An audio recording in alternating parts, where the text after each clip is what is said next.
Hello everyone and welcome to this analysis and presentation of EOS, the one called Ethereum Killer and which aims to be the fastest crypto blockchain. So let's go!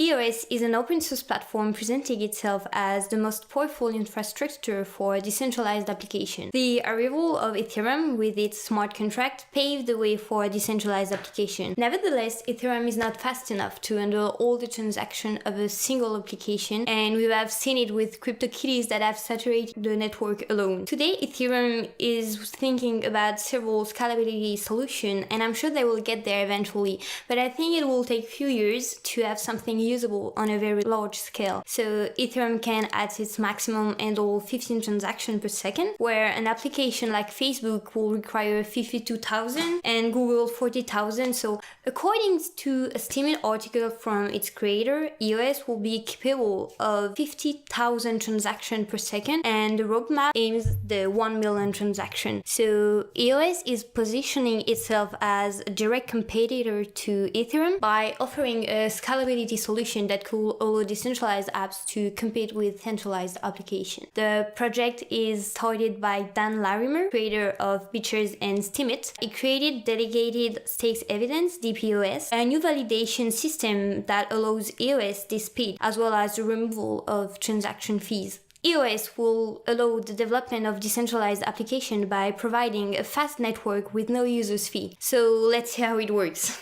Delegated Proof of Stake is a validation system different from the proof of work or evidence of stakes because it is not open to everyone. Its concept is based on the election of 21 trusted third parties called delegates. So we start from the fact that having a small number of people confirming the block will allow to increase the speed of transaction compared to other proofs of validation, reduce the amount paid to secure the network, and minimize its cost of operation. He expresses on the white paper by intentionally placing trust in the most reliable block signers, as decided by the network, no artificial charges must be imposed to slow the block signing process. So we are not in a trustless and decentralized system, but it is the holders of EOS who vote to choose the delegates. And delegates are invited to sign the blocks correctly and without bias, at the risk of losing the trust of the network and being replaced by others. So if a delegate tries to cheat, people will lose faith and stop voting for him, and it will be replaced by another delegate with more votes than him. This solution aims to eliminate the mining which consumes too much energy and whose evolution leads to a form of uncontrolled centralization. He explained that with Bitcoin and its proof of work, the more the miner has resources, the more power he has. Well, I do not agree too much with this last point because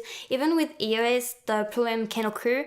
It is sufficient that a user has a large portion of EOS will have greater share of decision on the choice of delegates. So the DPoS system allows the network to take advantage of the main advantage of centralization, the speed of validation, the cancellation, the ability to cancel quickly, while maintaining a calculated measure of decentralization. As there is no mining with this system, the miners, they are paid with the 5% inflation that there is every year. So here how the platform will work.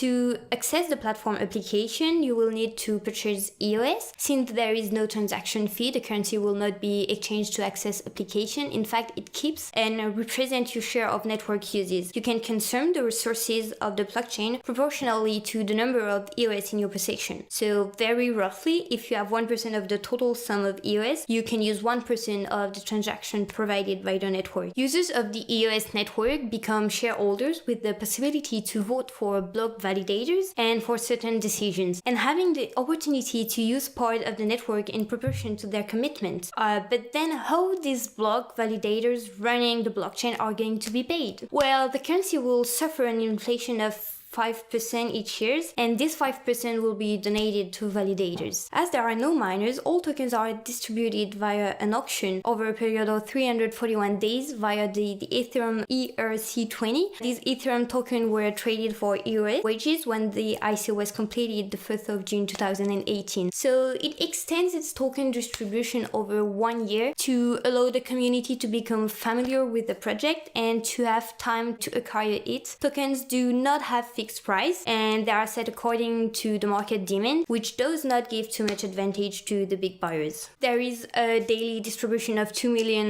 EOS, which is distributed proportionally according to the number of Ethereum invested in the day. For the moment, EOS only works on its testnet, so the mainnet arrived on the 1st of June 2018, and it was really from this moment that we were able to really realize the potential of the platform, and as well as the potential problems and limitations that the DPoS generates. You have to note that the creator Dan Larimer left the Steemit and BitShare project. We are in a period where there is so much competition between cryptocurrencies that the differentiation of technology is not enough. Marketing and development strategy can also need to be considered for a successful project. One wonders how EOS will evolve if its creator were to leave it. Although it appears as a serious competitor to Ethereum, I really remain confident in Ethereum, which is much more advanced in terms of partnership and will have application offer on their platform when it will be accessible to the general public. But even if EOS becomes a big success, I do not think that the two platforms are incompatible because their different modes of operation will not attract the same types of applications. So in conclusion, an investment can be risky, and I really advise you to bet only a small portion of your capital, and if you really believe in the project. It is a project still in the embryonic state compared to Ethereum, which can involve big growth as much as a flop. Do not forget to like, to vote, to comment, and to follow us on our page. That was all for today on Crypto Analyse.